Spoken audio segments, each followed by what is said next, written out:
Welcome everyone to Making Thinking Processes Visible. We're really glad to have you with us this afternoon as we go through and we think about how we're going to help our students understand a little bit about the thinking process and how we as educators actually go through and work through math problems. So today we want to welcome with us Daphne Atkinson is with us from the GED Testing Service. Bonnie Goonan will be joining us very shortly. And I'm Susan Pittman, in case you can't tell by the southern accent that's coming in as well. So let's talk a little bit about what we're going to do in this particular session today. First of all, we're going to discuss why visible thinking routines are useful. And we're really going to talk about what are those. Let's identify some different thinking routines. The other thing is we're going to discuss the impact of how we can integrate those routines into mathematical reasoning. And as always, the GED Testing Service has a number of resources and ideas to share with each of you. We will be spending about the last 30 minutes of this webinar doing kind of a Q&A, and so you can feel free throughout the broadcast itself to go ahead and post some questions, and we will answer those questions as we get to that Q&A period. But if you're like I am, sometimes you want to go ahead and you want to post a question just so you don't forget about it. But first we're going to do something that's just a little bit different from what we've been doing before. We're actually going to start out with a little interactivity. And we're going to do this by doing a number of quick polls. So what we're going to do is I'm going to launch a question. You're going to have a chance to do a quick vote on that, and then we'll talk a little bit about those results. Now don't worry, this isn't a test. However, it is to give us just a little bit of feel about a number of different areas that are out there. So we'll get started, and this is your first question, and I'll launch that poll. And it's asking you to describe which region best describes where you are located, because we want to learn a little bit about where you're coming from as we look at the more than 400 people who are on this webinar today. So make your selection, and I see, let's see, first of all we had the Midwest who is getting out there to a really big start. And now we're beginning to even out just a little bit as we're moving through. There are only 69% of you who voted so far, so we'll go on for just a few more seconds because we want to get a real good feel for those of you who are out there and where all of you are coming from. We really appreciate your attendance with us, so let's see who else represented here as we move through. I got 79% of you who have voted, and we're going to close the poll in 5, 4, 3, 2, 1. And the poll is now closed, and we'll share those results with you. So as you can see, we actually at this point in time have 15% of you from the Northeast. We have 27% coming in from the Southeast, and it looks like the Midwest has really pushed everybody out there with 31%. 12% from the Southwest, and again 15% from the West. So it's really great to see how many people are attending and also where each of you are coming from. So now what we'd like to do is we're going to try something a little bit different, and we would like to know, for those of you who are with us today, is this your first time attending a Tuesday for Teachers webinar? This is a real quick one now. Just click yes or no.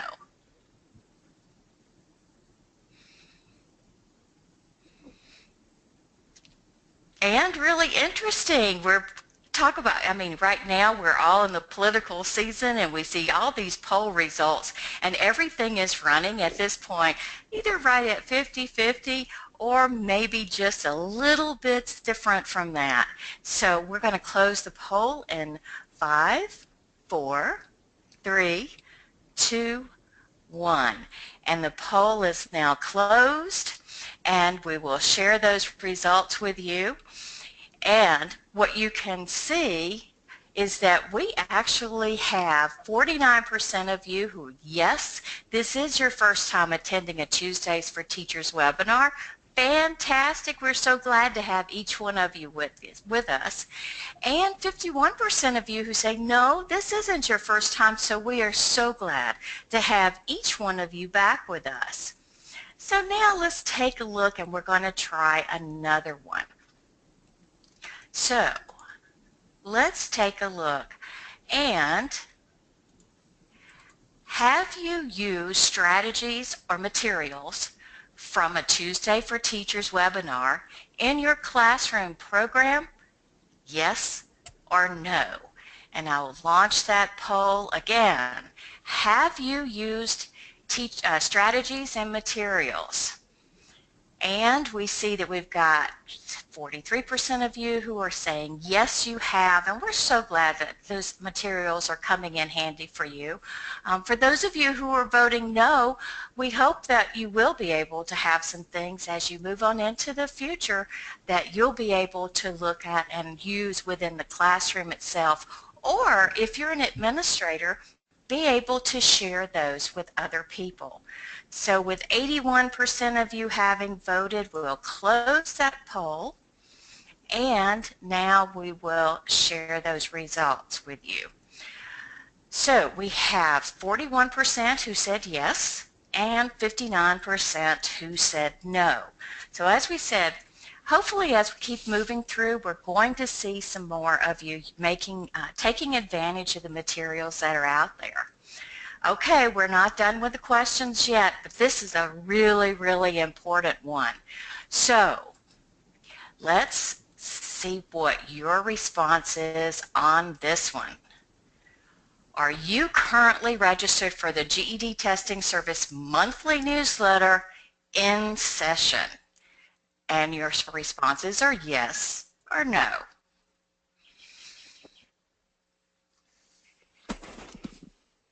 This one is really important because, as we know, there's so much information that has been coming forth from the GED Testing Service. If you're one of those who wants to be in the know, then you want to make sure that you've signed up for that monthly newsletter. Remember, it's just once a month, so it's not like it's going to fill your mailbox with lots of different material. But again, a great resource, and quite often with information that can be used in the classroom as well. So make sure, if you haven't joined that for the end session, make sure that you do. And so we have 83% of you who have voted, and the poll is now closed. And those responses, 53% yes, go yes, hello, that's great. And another 47% of you who I know you're going to rush right out after this webinar and you're going to sign up for that. Now. Okay, Susan, I am here. Wow, Bonnie has been able to join us now. She's been having, as you can probably imagine, some internet problems. So she's popping in for a change. And Bonnie, glad you could make it, even though you were a little late getting here. But we're glad that your internet is up and running now. So we're just getting ready. Actually, Susan, my internet is not up and running. I have burned out a router. So just in case, I'm on my phone, everyone. And I am glad to be here, but it is the joys of having an alternate method. Absolutely. That's wonderful. Okay, Bonnie, we're going to do another poll now. So this one is asking if you have accessed the revised assessment guide for educators. Remember, a brand new one came out in March 2016. What do you think about that new assessment guide, Bonnie? I really like it. In fact, I really appreciate the fact that GED Testing Service put a different cover on it, so I know that it is the latest, greatest one. And especially I like the fact that all the performance level descriptors are right there in the 4 different levels, very easy for me to see and to use. And the last thing I love about it is I can download either the whole assessment guide or I can download just the piece that I want. A great resource. Ah, that sounds great. Well, Bonnie, we've got some people out there to really convince about getting that new assessment guide. We have 39% yes who have come through and accessed that guide, but that's another 61%. Oops, we just popped to 62 who said no, they haven't done that yet. So we want to make sure that everybody, one, is aware that the guide is there and also that they know how to access. So we'll talk about some of that a little bit later, but we got some work to do because we got to get that news out to everybody. Okay, we have for you one more question. And this last one, Bonnie, did you know that you were invited to attend the GED Testing Service Conference in Virginia on July 27th through 29th? And the question is, yes or no, did you know that instructors, adult educators, all of you out there, you're invited to attend that conference, which will be in Alexandria, Virginia. Great opportunity to learn more about the GED, professional development, lots of information, some of the latest research that's out there, so a lot of different things that you can learn about. And Bonnie, as I'm looking at this, I'm seeing we got kind of a flip-flop from what we had in the last one, because now we're a little over 60% who say, yes, I know about this. That's fantastic. So if we can get that same amount to download the new assessment guide and make sure they sign up for In Session, I'm going to be a really happy camper. That sounds great. So that's the last of our polls that we're going to be doing today, but we just wanted to introduce a little bit of interactivity to this webinar as we go through so that you're not just listening to Bonnie and to me talking. But Bonnie, it's time for us to talk a little bit about, and let me hide those results there, let's talk a little bit about identifying thinking. And Bonnie, I want you to think about a lesson or activity you've seen that you feel really engaged students in developing understanding. Can you think of one? You know, I think of one of the instructors we had who, she was so excited, and I say that tongue-in-cheek because she had a little bit of a difficult time dealing with tangrams, but I remember the excitement of her students when she presented it, and it was that aha moment. Not only could they do that, and then she went that step further, and she did three-dimensional shapes, and all of these use manipulatives.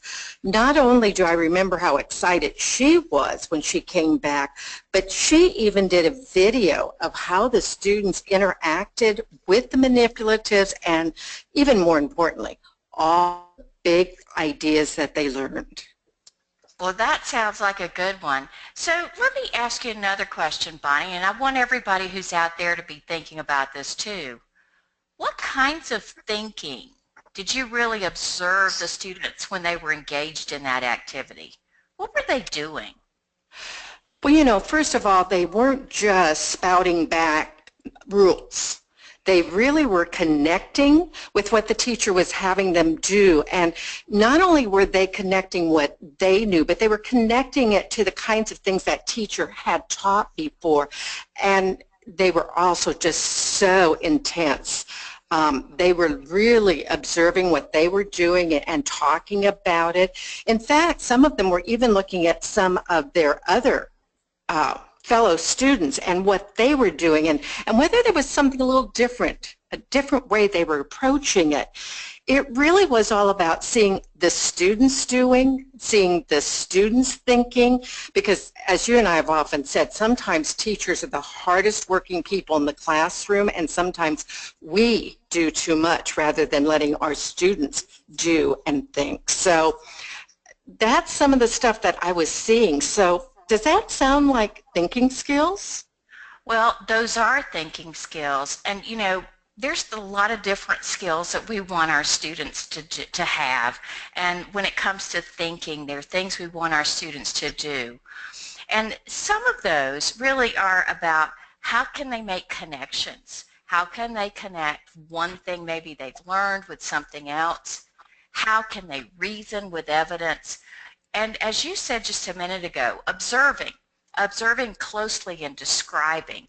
And I love this one because really what you said about looking at how students were approaching things differently, sometimes it's about considering different viewpoints and how someone may go for that. There's also things like capturing that heart and form and then forming the conclusions.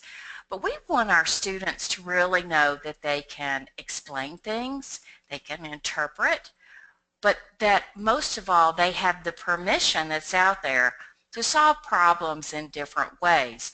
Because Bonnie, you know as well as I do, a lot of our students, you know, they may see something in a book or whatever the case might be and they think, oh, that's the only way I can solve that problem. And that's not what really happens, especially as we're talking about math. We want students to be able to see, oh, I have a whole series of things that I can do. So Bonnie, let's talk a little bit about how do we teach thinking skills. And let's for a minute just take a look at this one little quote from Gary Stogstill. He is out in Prescott College, Arizona.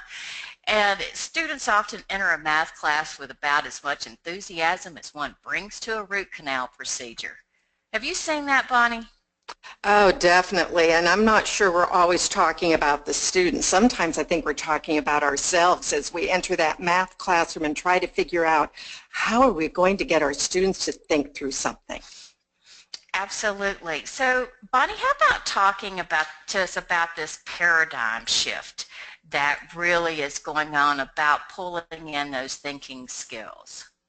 Well, we really know from research and, of course, from just personal experience, there are productive versus non-productive beliefs as we get through teaching, and that shift really goes from that traditional approach, and that's something where many of us experienced this in school. You know, our teachers gave us that curriculum and we needed to just open our heads and memorize it, as opposed to really trying to decide how can we learn it best, how can we apply it. And so research really has provided us with lots of support for what we term effective teaching and learning, the productive versus the less productive beliefs. And when we're looking at some of those less productive beliefs, we do see that the belief is that students can learn to apply math only after they've mastered some skills. They need to be able to apply. They need to learn math from the base level, exploring and solving contextually, because that's where math really resides, and that is in what we do day to day. And Susan, I think just like me, you learned to memorize a lot in math class, and once that math class was over, some of that rote memorization just went away, as opposed to those activities where we were actively involved and we understood that this means this, and this is how I apply it and use it on a daily basis.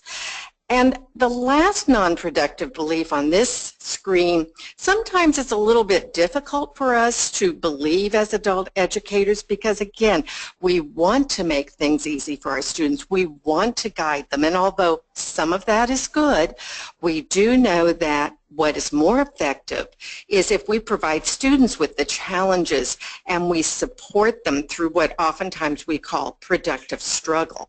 That's really what learning is about, with us giving information to the students but then having them explore, with us being almost in the background supporting.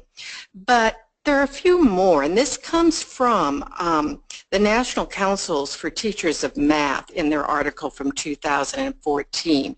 Here again, some of the unproductive beliefs is that whole purpose of math to being memorizing and practicing procedures. When Susan, you and I know that there's a lot of ways to accomplish the same end goal. I may solve a problem one way using one procedure. You may use a totally different process or procedure, and we are both correct. In fact, in a very effective classroom we were in not too long ago, we watched as a teacher was showing students one way, and a couple students said, "Oh, but teacher, I did it this way. What do you think?" And you used that word earlier, Susan, permission. It was almost like those students needed permission from their teacher to say, yes, there are many ways to solve this problem, and the way you did it was a great way to do it. The other thing, and we've talked a lot about this, is if we can teach our students to think, if we can think them to, or teach them to problem solve, then not only in what would be often termed as numeracy, but geometric reasoning and algebraic reasoning, those same processes, that same level of thinking is going to apply.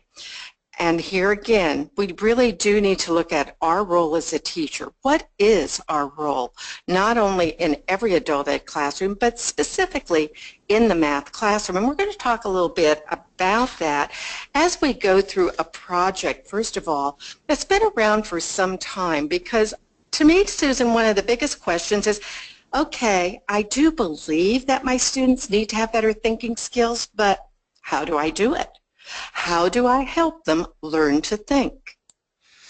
Well, and when you said that it's been around for a while, the Making Thinking Visible project really came back to some work that was done at Harvard, and it was called Project Zero, and it started in the late 1960s, so that goes back a ways.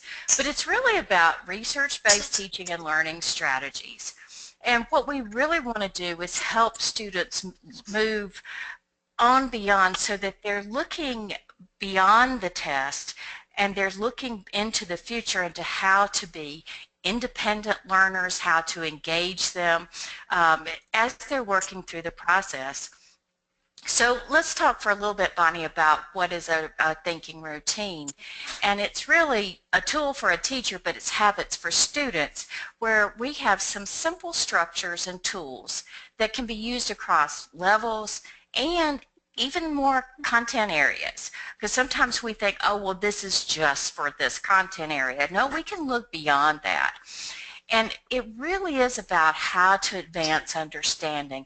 We don't want our students just spitting out a response, a rote memory response. We want them to be able to think through a process and reason and obtain a conclusion on something. We also want them to have patterns of behavior that really help us whenever we have to go through and face new situations. So we're trying to look beyond just something right now and look more at it more deeply. So again, from Harvard, we have this wonderful quote about visible thinking, and thinking routines, and I love the word, they loosely guide learners' thought processes and encourage active processing.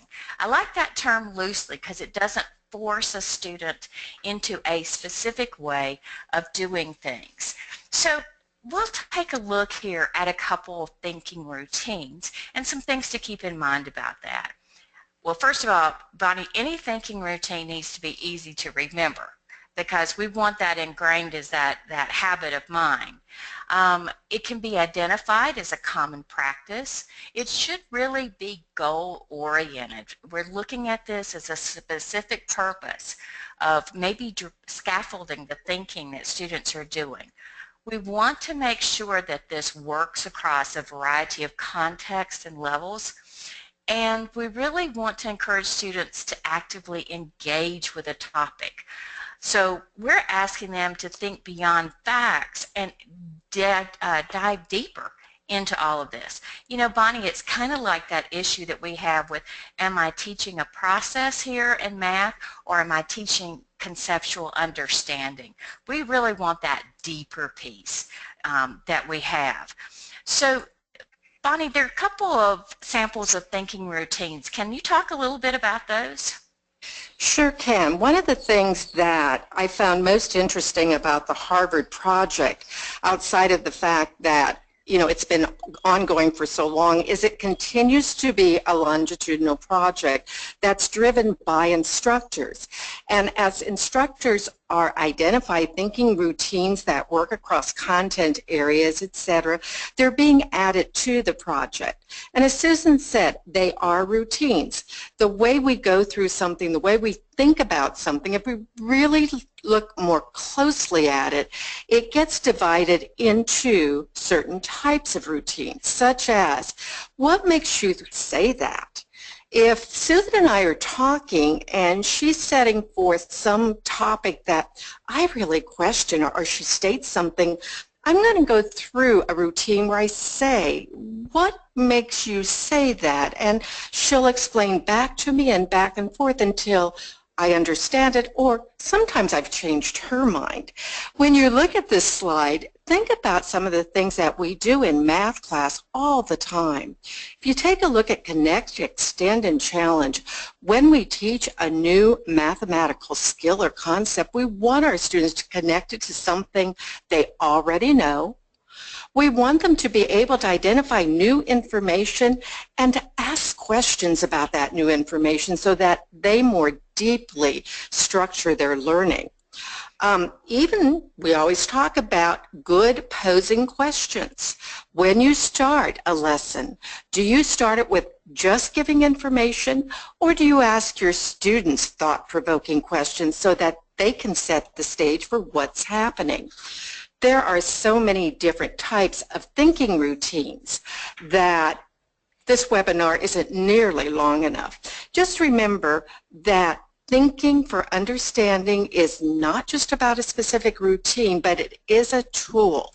And as we talk in a little bit about some tools for our math classroom, we're going to go over and over the aspect that we want students to get tools that, as Susan said, are not only good for math classrooms, but also can apply across the different areas.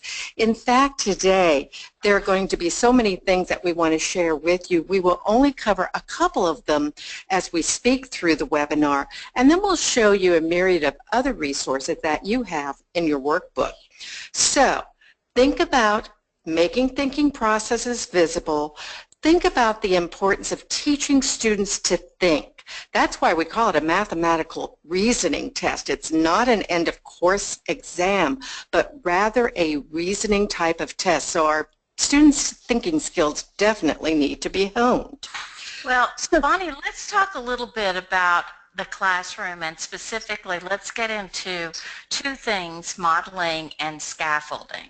And, I mean, most of us are familiar or should be familiar with modeling, where we're making those thinking processes visible. Students can actually see us as we do things.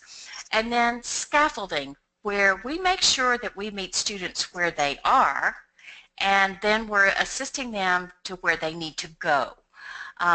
Both of those things, modeling and scaffolding, really support visual thinking in the classroom. And I think about this and it's like, okay, why am I focusing here? Well, I want to help students learn how to learn. I think, Bonnie, as I was working in the classroom with a lot of different adult learners, I always felt like it wasn't just my job to teach them math, but I wanted them to know how to learn more about math when they left me. So I wanted to help lay that foundation that was there for students. And I wanted to make sure that my students were using those higher order thinking processes, because I knew that if they could do that, then they really had to step up above everybody else, because those processes were going to be there forever. And they were something that could transfer easily over to other areas that they were working with. So, I think all of that is incredibly important. But, I think as we're sitting here now, Bonnie, that we have people who want to say, okay, I got the research, I understand the stuff behind it, but can you show it to me? Can you put this into action for me? And so, once again, Bonnie, we have good old Einstein here, says, if you can't explain it simply, you don't understand it well enough. And I think maybe that's a part of what we do. So where do you start? And so we've got to think about how we start by concisely describing for students what you and they will be doing. Maybe sometimes we don't do that enough. But Bonnie, isn't there some pre-work? If we're going to do this, don't we have to do some pre-work before we load this in for students? Definitely, because if I'm going to be teaching a lesson where I make my thinking processes visible, I definitely need to be sharing with students what I do step by step. So first thing, I need to decide what I'm going to be teaching, but I also have to do a task analysis of what's the thinking skill that I'm going to have my students learn, and what kinds of problems or examples am I going to have, and then, gosh, what kind of a question, what kind of questions am I going to ask? So as I'm doing my pre-work, I really need to, first of all, select that skill I'm going to teach and an activity or a problem that will apply that skill. Then, of course, I do want to work out the exact steps that I need to complete the task, because heaven forbid I get in the middle of doing something and I go, oh, I have no clue where I'm at, etc. I want my students to, yes, see that I productively struggle, but I do want to know the steps I'm going to use. And I think as I were a student, I plan a script, because, Susan, sometimes our students think that we are just so brilliant we never ever struggle with math. And of course, you and I know differently. All of us have that tendency, especially when it's a new skill, to struggle. Students sometimes will say, can't you do it that way? And sometimes we struggle to think, will that work? How will that work? We're actually thinking through processes.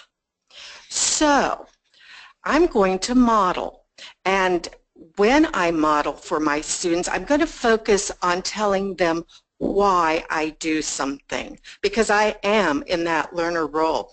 I think about when I was in the classroom, I'm not sure I did enough of this. I would show them how I did something, but I wouldn't show them my thinking behind what I was doing. And that's so important. I need to not only show them on the board or with using a manipulative, etc., not only that visible, but I also need to do that auditory, that they hear what I'm doing and what I'm thinking. And then, of course, time to debrief. We never seem to have enough time in our adult ed classrooms, but once I've modeled, what do they think? What kinds of things should we talk about? And at that point, then talking about the steps and practice for my students so that they can use that same process, or they can think through it and they can see, where do I go next step? So, Susan, one of the things that I believe strongly in is we need to do more word problems. Would you agree that that is one of the places we start in mathematical reasoning, is using word problems? Well, I agree. It's where we should be starting. But I think that many times what we do is we get started with simple computations, and we're not kind of combining everything together, because word problems really can help students see everything that's there. I mean, they do require higher order thinking skills. Even if they're basic word problems, there's multiple steps that you have to do in processing. And I really understand what you're saying, Bonnie, when you talk about you need a script to go through so that you're not missing something, because something that we may take very much for granted and don't even think about is something that our students need to see from us so that they're aware of that. But the other thing is that when you think about word problems, you have to think about the importance of close reading. because our students, we've talked about close reading in other webinars and how important it is in RLA and social studies and all those things. But you know what? It's just as important in that mathematical context. And, looking at a problem and identifying vocabulary that might be a little bit challenging, but we've got to work within those as well. And we've got to make sure that our students have those skills that they need to determine whether or not I've got enough data here. Do I have everything that I need? And how am I going to move through the process? So I think one of the things I really like, and that's the one that we were discussing, we had discussed a few weeks ago, is about how we read problems. And so when you're doing a task analysis, when you're getting ready to do this, you really are using that 3-read process where you're going to understand the problem, you're going to organize your data, and you're going to identify the math needed to solve it. So this comes from Miller and Kessling, Mathematics Teaching for Understanding, but this makes so much sense to me, Bonnie, that, I know our students might say, oh, but I'm going to take the GED test and I've got a time limit. But just in normal activities, we tend to read things through multiple times and we don't even think about it. And if our students kind of get in that habit, I think what they're going to find is that they're going to have a better understanding of the problem itself, and they're going to be able to solve it faster if they do. So we want them to read for understanding. That's first, and that's just kind of a quick read through. Then you go back through and you're identifying, how am I going to solve this? And then that last read, which we always hope our students do, but sometimes they don't, is go back and say, okay, let me check. Did I answer this and using the right units? Is it reasonable? Those are the types of things that we need. So let's talk a little bit, Bonnie. Go ahead. I'm sorry. Well, that sounds like a thinking routine to me. I kind of thought so. Okay, so how would I do it in the classroom? Well, first I would show students how whatever word problem I get, I'm going to read for understanding. And when you look at these kinds of questions, as you model for students this process, you're going to ask yourself some of those questions. So Susan, let's take a word problem and let's get started in modeling. Okay, well, we just happen to have one here, Bonnie, and since you are in Florida, I think it's only fair that you work us through this algebraic sugarcane. Okay, first I'm going to read this problem aloud. I'm going to talk about to my students what I see. So I have 10 factories producing sugarcane. The second produced twice as much as the first. The third and fourth each produced 80 more than the first. The fifth produced twice as much as the second. The sixth produced 40 more than the fifth. The seventh and eighth each produced 40 less than the fifth. The ninth produced 80 more than the second. The 10th produced nothing due to drought in Australia. If the sum of the production equaled 11,700, how much sugarcane did the first factory produce? Oh my goodness. I look at this question and I am totally confused. I think that I really need to clarify and draw a quick picture because I know there are 10 factories. So let me organize that beginning information by drawing 10 boxes because I have 10 factories. And as I read through that problem, I just need to think to myself a little bit, okay, what do I know about those 10 factories? Well, I know they have a total production of 11,700. And I know that that problem is asking me to find the output of the first factory, but I don't really know that yet. But I've got some cues. I've got some cues as I read through that quickly because I know that I'm being told by the problem what each factory outputs.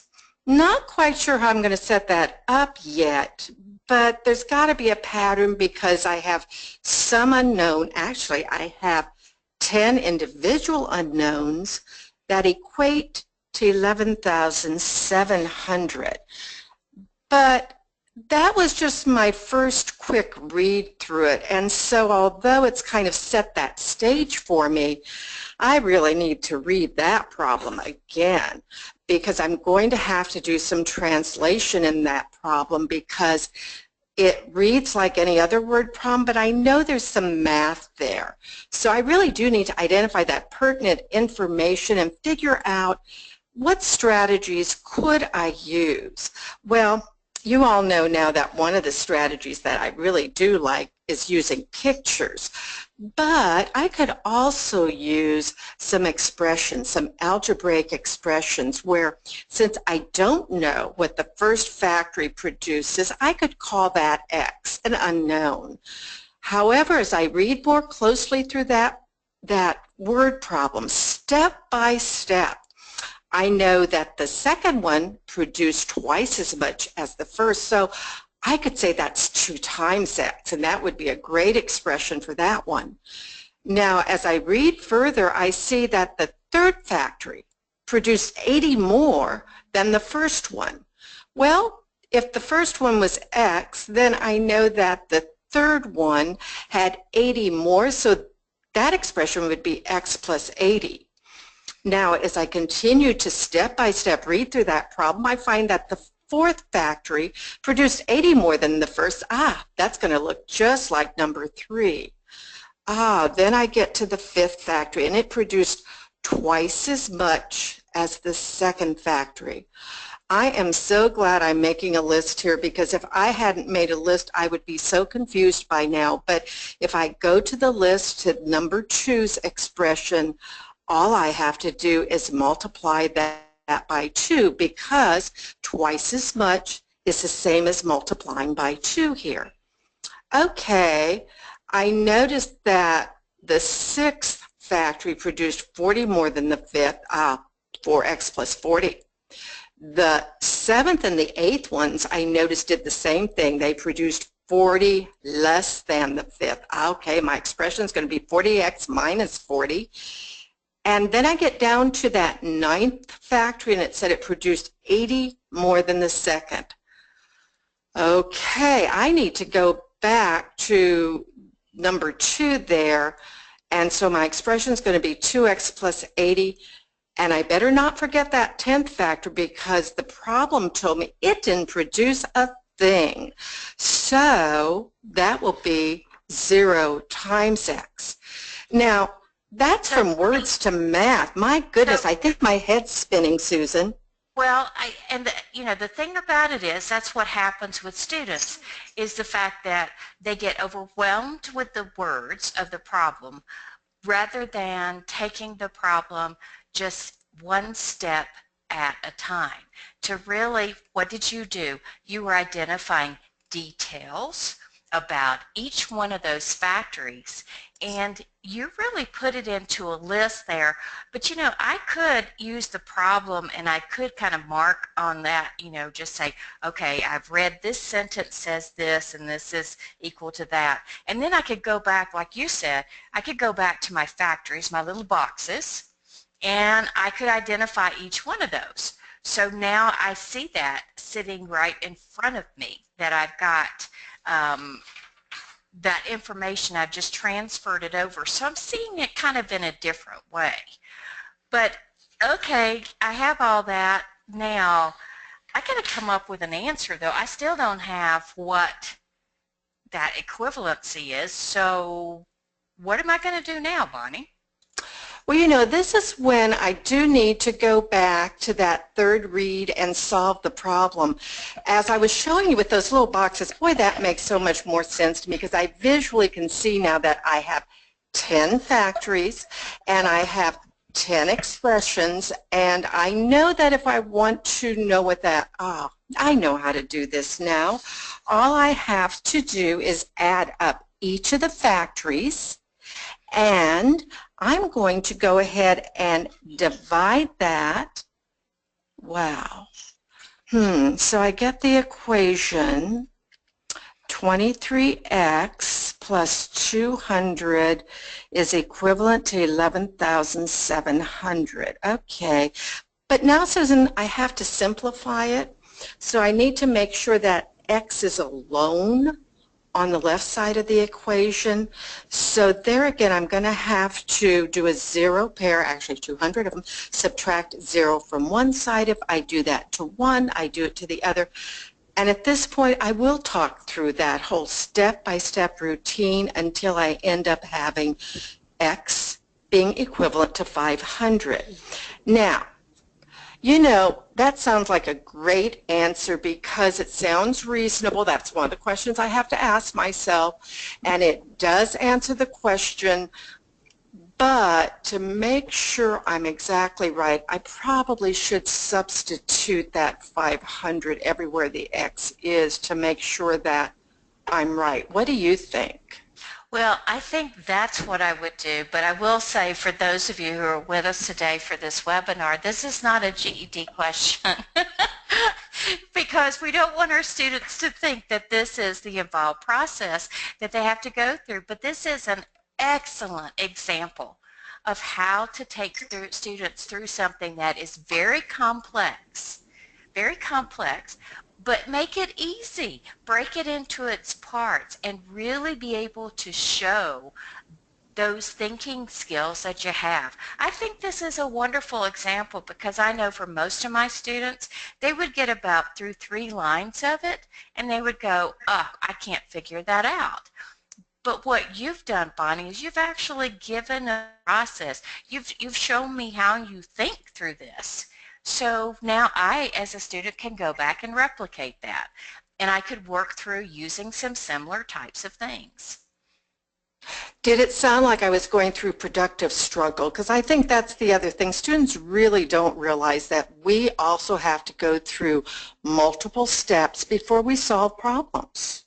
Well, and the other thing it shows too, Bonnie, is it shows that at the very end, you're not just looking at, is it reasonable, but you're going to go back and by substituting in, you're going to actually go back and prove that that's correct.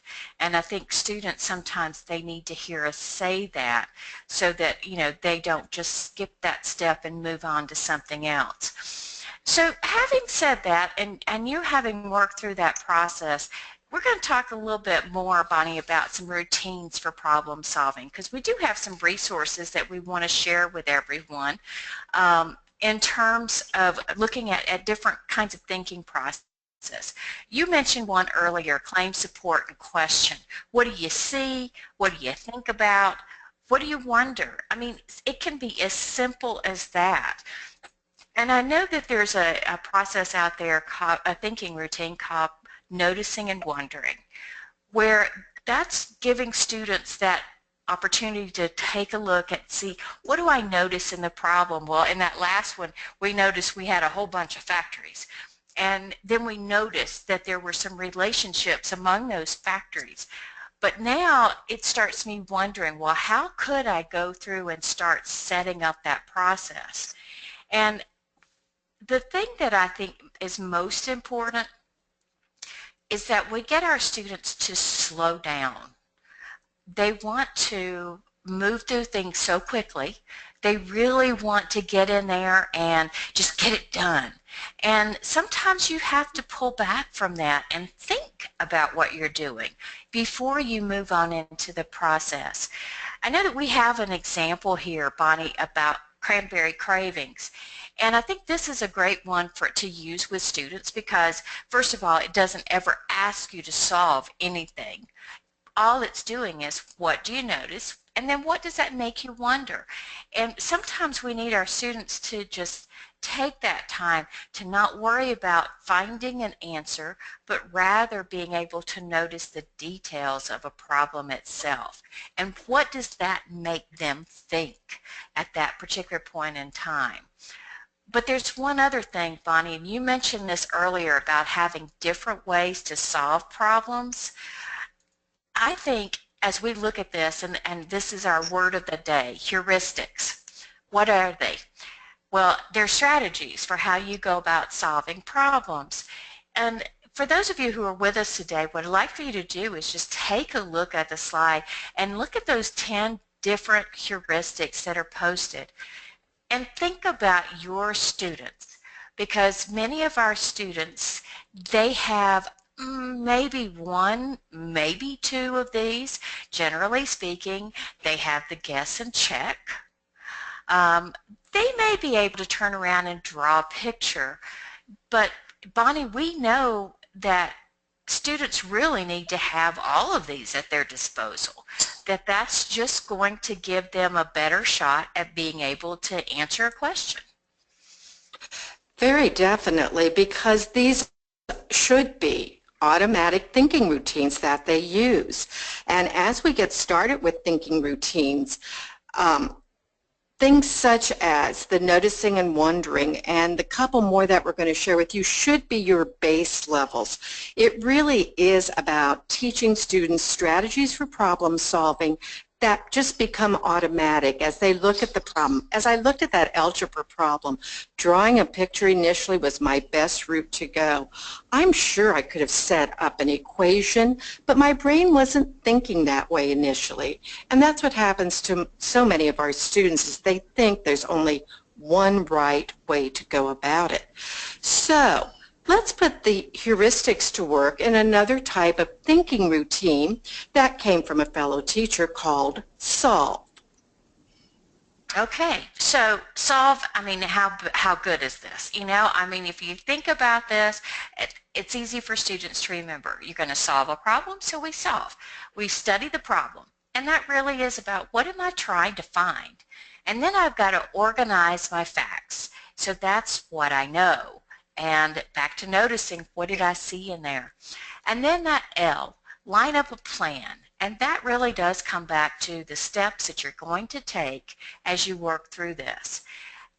Finally, even though we're not to the end yet, I get to verify my plan with action, which means I actually do the math. You know, we wouldn't think, Bonnie, when we're doing writing, to just start writing, just start with a word and that's it. We do planning.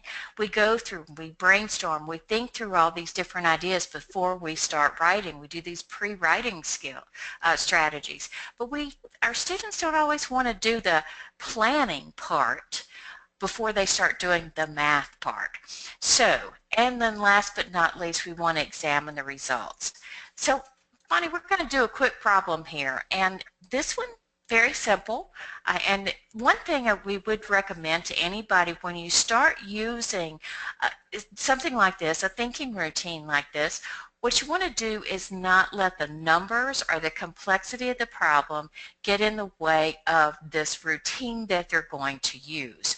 So we've done a very simple problem here about Bob and how much he gets paid for regular hours, how much he gets paid for overtime. We see that last month Bob made an additional $240 in overtime wages. If Bob works 55 hours this week, how much will he earn? So we want to know, what is the problem asking me to do? And of course, in this particular one, we want to know how much money Bob's going to make. So, okay, having said that, Bonnie, there's a ton of different facts in this problem itself. And as everybody can see, all of it's underlined. I mean, we have the 20 an hour, the 40 hours, the 30 an hour, we have the 240, we have the 55 hours.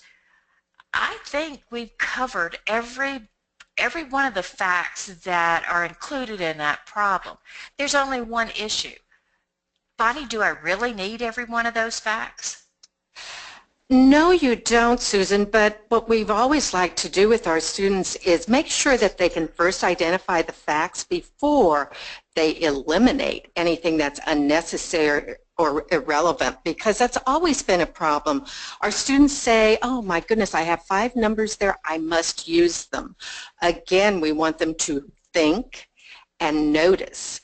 So as they're noticing here all of the facts, then they have to wonder, do I need them all? And they will eliminate anything they don't need, such as, I don't really care what Bob made in overtime wages last month. No, you're really concerned about this week. So, all right, then now we can set up a plan. But the nice thing about this particular thinking routine is the fact that we actually get students to write. because we don't want just to have us with our thinking process as the teacher visible. We want to see our students' thinking process.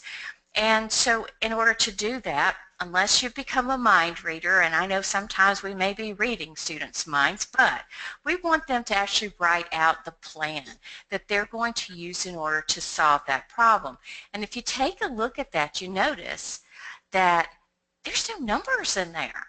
This is all about process. What operations, what strategy am I going to use in order to do that? And of course, another important part here, the actual recognition that it's multi-step, because most of our problems we have out there are not going to be a single step solution.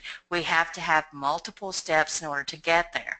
So now students actually get to go through and they can finally do the math, and they can calculate how much they're going to earn for regular wages, the overtime, get that total, add it all up, and voila. This particular person here is actually going to make rather nice weekly salary this time as a result of all that overtime. But Bonnie, we had one more question to answer, and that was E. We had to go back and examine the results and say, is it reasonable? And in this case, the student has written up the fact that it is reasonable and the reasons why. That's what we want our students to be able to do.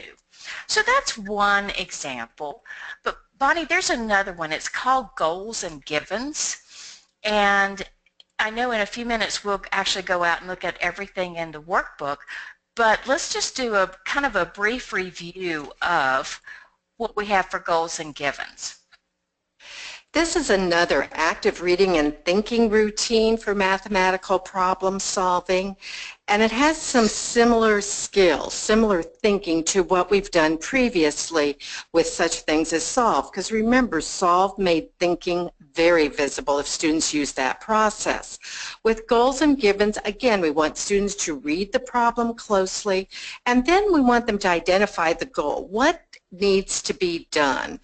And students should be able to paraphrase what should be done, because that way we know as instructors and they know as students whether they've really understood. Then they identify the givens, the information that's given that's relevant to the task. So as they're looking at doing goals and givens, the easiest beginning step is to have your students just create a T-chart. And as they're looking at the problem, can they identify the goal, what should be done? Can they identify the givens, the information relevant? At this point, we'd strongly suggest that students are able to do this very well, that we don't go any further, because remember, when we were talking about modeling, there was also a term called scaffolding. We want to make sure that whenever we go through thinking routines, that students don't have to do everything in one setting. We want to scaffold instruction so they make it their own. After they've been able to do that, then we would have them develop the plan that they're going to use to reach their goal, implement the plan, find the solution, and of course check for reasonableness. You have in your workbook a template for goals and givens, and one of the things that Susan and I really like about this one is the aspect that it lists different strategies or problem-solving heuristics. Sometimes our students forget that there's so many out there, and this definitely isn't all of them, but it clicks their memory of different ways they could solve a problem. As you look, you'll find that this is a more complex graphic organizer, but then again, if we're doing complex problems, it requires more complex thinking. Last but not least, regardless of whatever routine you use, and as Susan and I have said, we'll give you a few other sample routines in the workbook, it's really important that as instructors that we go ahead and come up with what we would term purposeful questions. It's not just enough to say, okay, what do you need or why did you do it?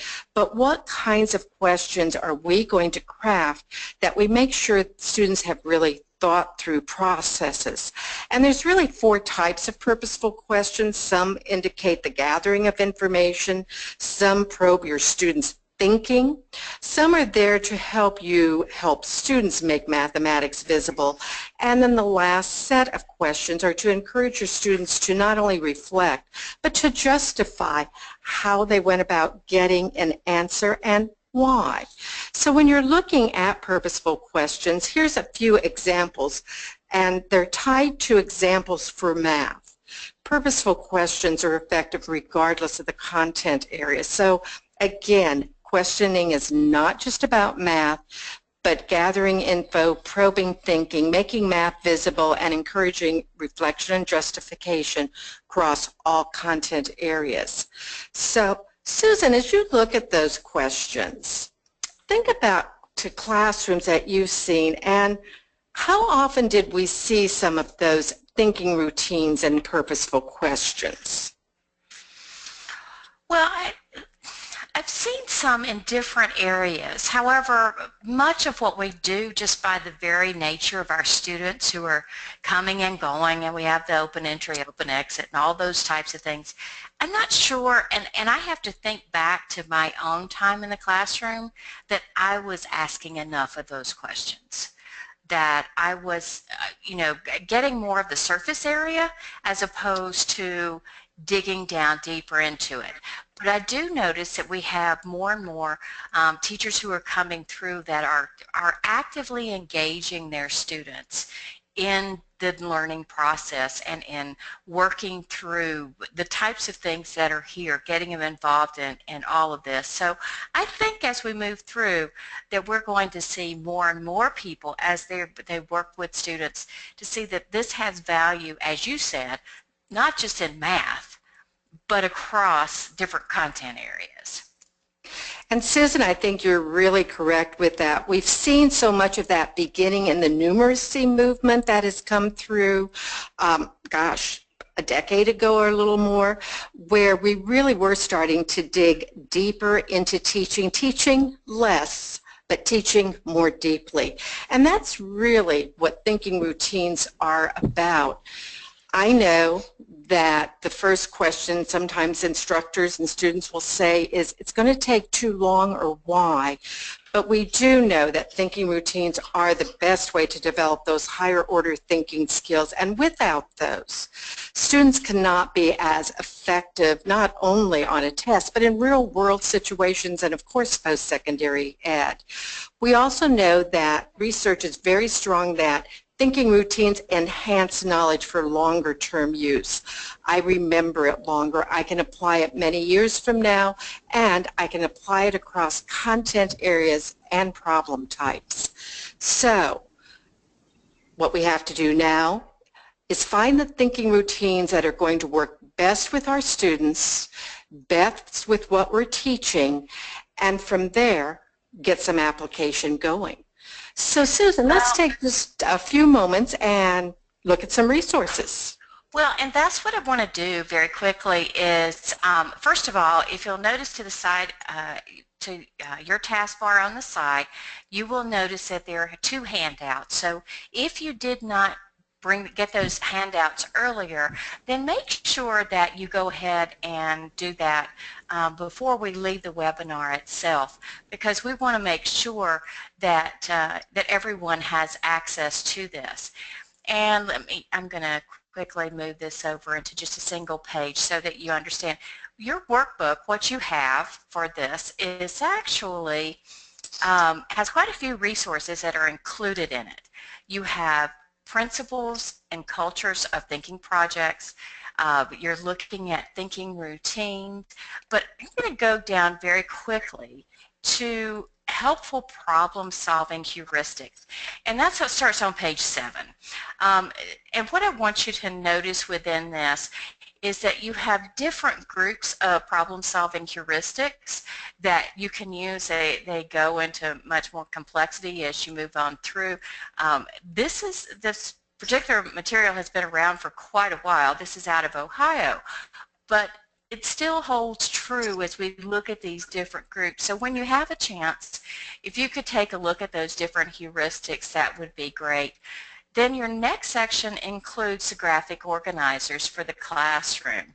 And Bonnie, there's one here, KNWS. Boy, that sounds a lot like KWL to me.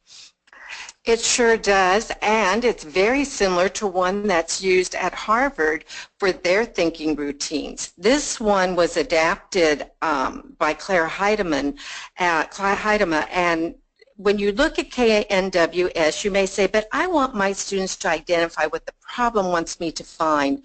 It's one of those graphic organizers. You do not have to go left to right, but when you look at what it's asking students to do, this is a great way to get them started in reading a math problem and decoding what it says.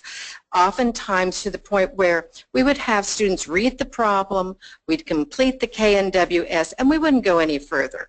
Because as Susan said earlier, we want students to slow down and really notice what they're reading in a math word problem. So a great graphic organizer that works very, very well, not just at the GED level, but also at low level ABE or numeracy math as they are looking through and reading more closely word problems. Okay, and I'm going to skip over the solve because we just did that. We have descriptions there. And I'm going to move down to the goals and givens. You have seen that from one of the slides because I know we want to get to some questions. There's another one that's included here called SQ, RQ, CQ. That one is something you may want to take a look at. There's another one that's included in here called Four Corners and a Diamond, Math Graphic Organizer, which I think you'll find interesting. That's from Zolman, and a little bit more information that goes along with that. And last but not least, there's a little more basic problem-solving graphic organizer. So we wanted to make sure today that we were providing you with a number of different things because we do know that not all things work for all people. So we wanted options out there. Last but not least, for more information on making learning visible and the making thinking visible, we have given you some websites so you can go take a look at those. Also, a number of other websites that you may want to use either for yourself or in the classroom itself. And of course, on page 22, certainly last but not least, all the different ways that you can stay in touch with the GED testing service. So Bonnie, having said that, I think what we're going to do is turn it back over and we're going to see if we've got some questions out there. Sounds wonderful. Okay, and I'll go ahead and start reading some of them off. I also wanted to remind everyone that you still have time to submit your questions in the question box. We didn't get very many in, but you still have time if you'd like to. So, great presentation. One of the questions that I do have is, how do you help your students get past their fear of being wrong? One of the first things that I always found worked well with students was, first of all, Susan and I are a couple things. Firm believers in math benders or brain teasers to start classes with, because if I put students together in groups and they do something that's, quote, fun, but academically oriented, and they find that, you know, oh gosh, I have to guess at this, I have to do that, it starts to take away a little bit of the fear. The other thing with being, quote, wrong is getting them comfortable enough with those beginning stages of a word problem that there's times, you notice with Solve, Line Up the Problem was all about making thinking processes visible. As a teacher, if students can do that, even if they come to a, quote, incorrect answer, but their process is correct, it's one of those things that as an instructor I can say to them, you really did a great job. Now all we have to do is just, you know, basically work, check back. But the other thing really is getting them so used to being able to try things out without fear, and it's their own personal fear. And also when you go through the solving process or thinking process, that the end result doesn't always become the answer, that many lessons focus on noticing and wondering, or SO before we get to SOL, so that by the time they really do get to computing an answer, they have a comfort zone that their process is correct. They know they have worked hard instead of just guessing. So those couple things have worked very well with our students as we've worked through that math phobia, those math fears that they have. Bonnie, let me share real quick one of the kind of activities that a teacher from Kentucky, Bonnie and I were in Kentucky last week, and we had a teacher who talked about the fear that her students have always had regarding algebra. And so when she gets ready to really get rolling into a lot of different things with algebraic reasoning, the way she starts the process is that she actually gives students puzzles to put together. I mean, I'm just talking regular puzzles, jigsaw puzzles. But from each puzzle, she takes a piece out so that, you know, everybody, though, can finish that puzzle, and the students all do, but they're lacking one piece. And so one of the comments that she made to us is the fact that, you know, when the students say, but I have a piece missing, that she talks to them about the fact, but you were still able to put that puzzle together. You could still see what the picture was creating. All you had missing was you had an unknown, but you knew the shape of that, and so you could figure it out from there. And what she's found from her students is that they're like, wow, okay, I can work with this, and now they have this understanding that the unknown, or that variable that's out there, is not some scary thing, but it's just a missing piece of the puzzle. And I thought, Bonnie, that that was such a great way of getting students past that initial fear, and how she got them to work through that. So just a little sharing of what one teacher is doing. That's great, thank you. And then another follow-up question, which I guess could go along with the first one, was many students get nervous when they have to solve math problems, for example, polygons, and many questions involving geometry. What strategies can teachers use to relieve that anxiety?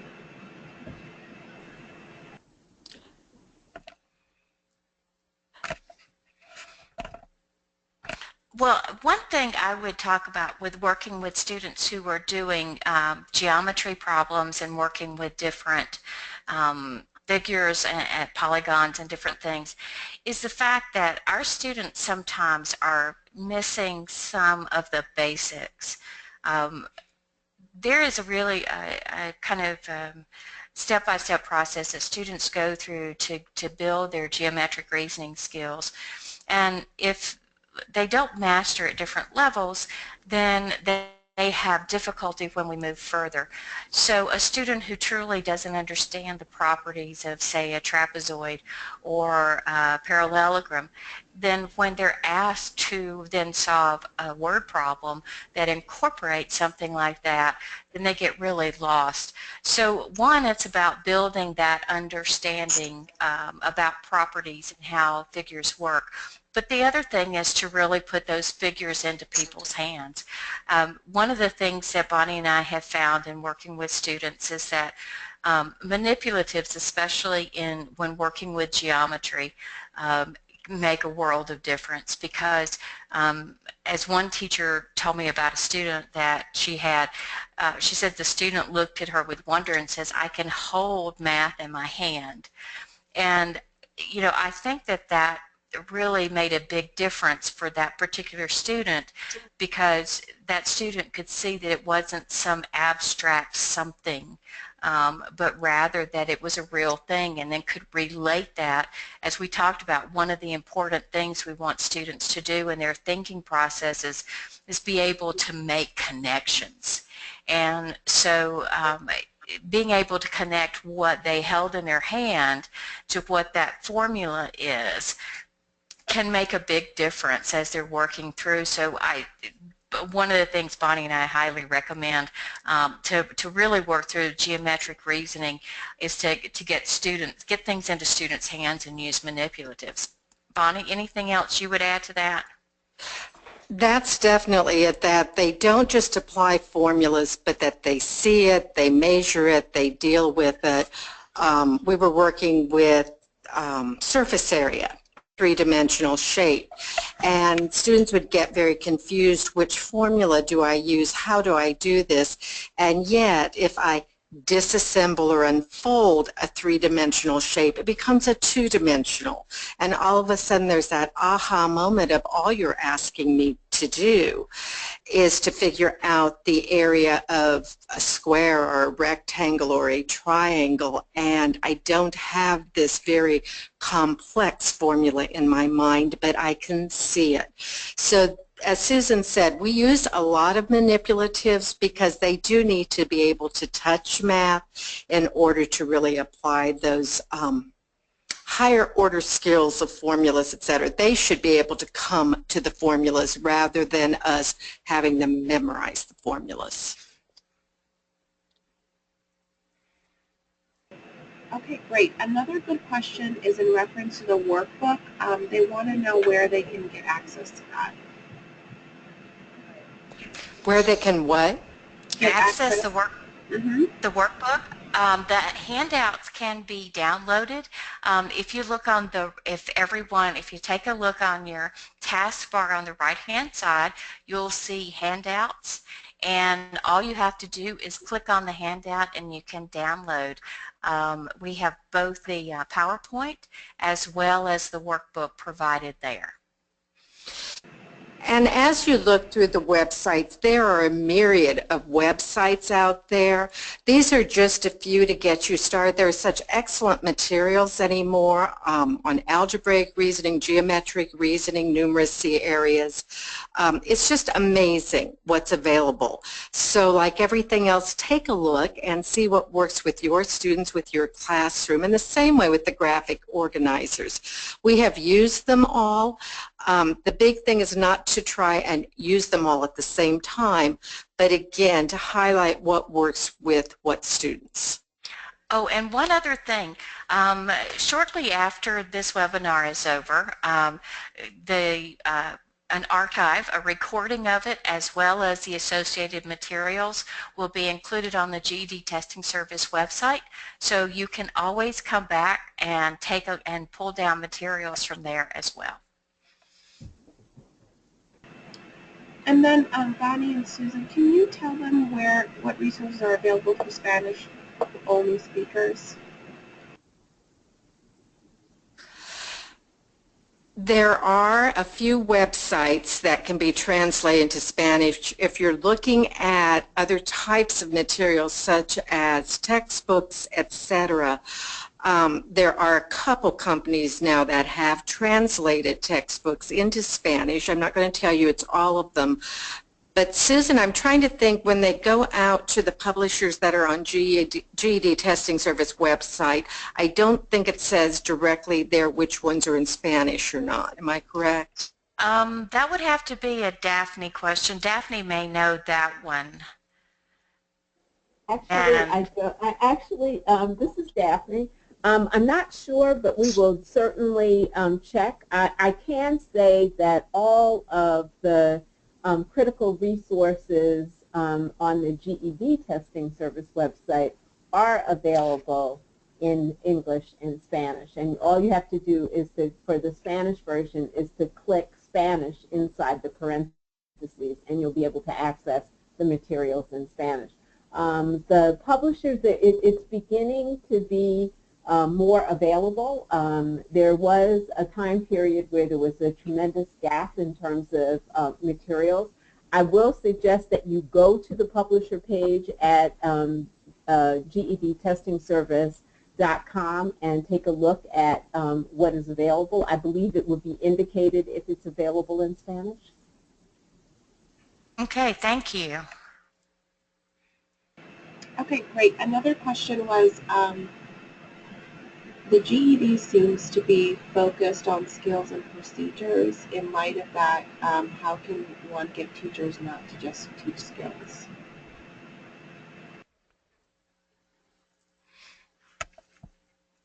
Okay, could you repeat that question again? I got a little bit of feedback when your question was coming through. Sure. Can you hear me okay now?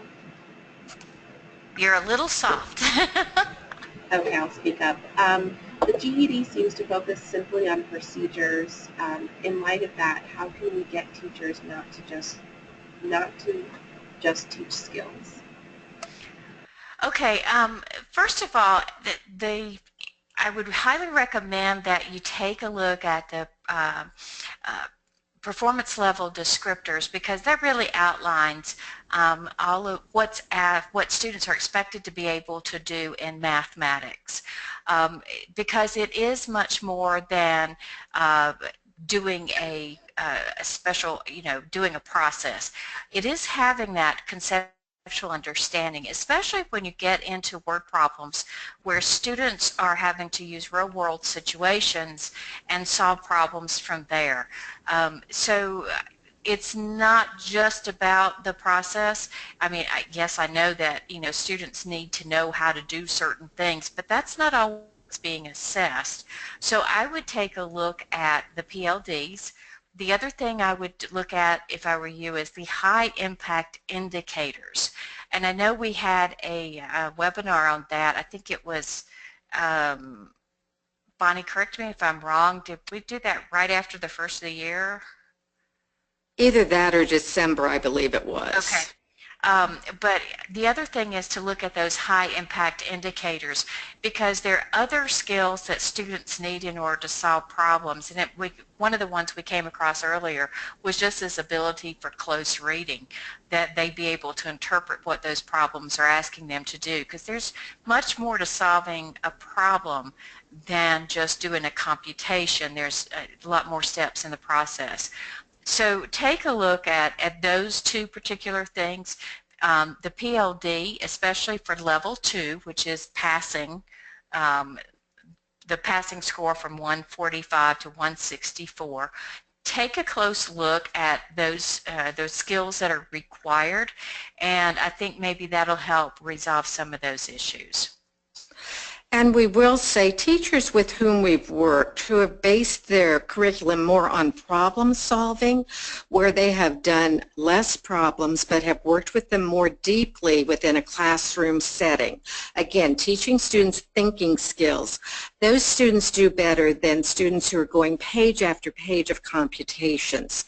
So, although yes, as Susan said, there is a procedure to many questions, there's not one procedure. It is a reasoning test. So there's many ways I can approach a question or a real-world problem.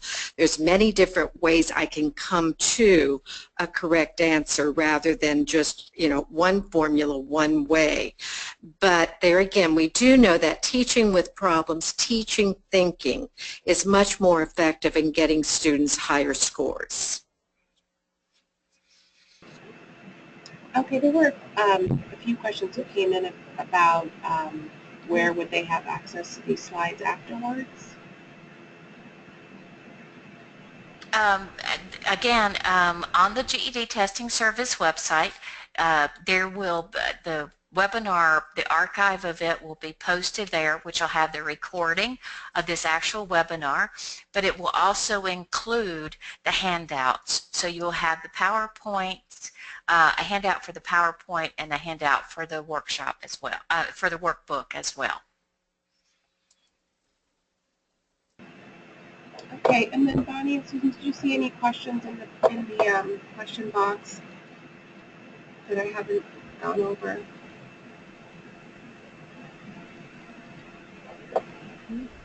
I'll go through just very quickly. I do like the comment that in there that this is almost like playing teacher for a bit. I'm trying to see if there's anything else. No, I think you covered each one of those. Again, if you have questions, remember that you can always send your questions to communications@gedtestingservice.com, and we'll be glad to get those answered for you. There are a number of different resources that are available on the GED Testing Service website, so always make sure that you check there for the different things that are available. We don't want anyone to miss out on all the latest, greatest that's possible there. But if there are any other comments, Bonnie? One of the things that I just want to reiterate is that some of the workshops have dealt with different areas such as extended responses, etc. So please access some of those webinars. Susan and I are looking through, as you respond to the questionnaires coming from GED Testing Service, what types of areas we'll want to be covering in the next 6 months, year, etc. So please keep those ideas coming in, because as GED Testing Service looks at those comments, that's how different webinars are developed going through the future. So again, please access those materials, and anything else you need, please comment as we go through. Susan and I really appreciate everyone taking their time and spending Tuesdays for Teachers with us. So before we end up, Daphne, anything you'd like to share with the group? I'd like to add my, thank you for coming and for your attention and for your questions. Bonnie and Susan gave you some great accumulated wisdom about mathematical reasoning. To the attendee who talked about the test being about procedure, it really isn't. It really is about thinking. And it's also about your being able to get students to understand that the GED test is not an end-of-course exam. It really is about thinking and being able to really understand the underlying concepts. That's why drilling, which I think many of us that are on the phone, and I certainly can count myself among that number of people who was part of the education system when drilling and memorizing was a big part of the scene. Life requires much more from our adult learners than that now. And the kind of time that you invest in helping them develop the kind of thinking skills that help them succeed, not only personally, but academically, but professionally. So thank you for, for being with us. Please access the materials. They are available to you 24/7, and we hope to see you on another Tuesdays for Teachers. Thank you, everyone, and have a great rest of the week. We'll see you soon. Thanks. Bye, everyone.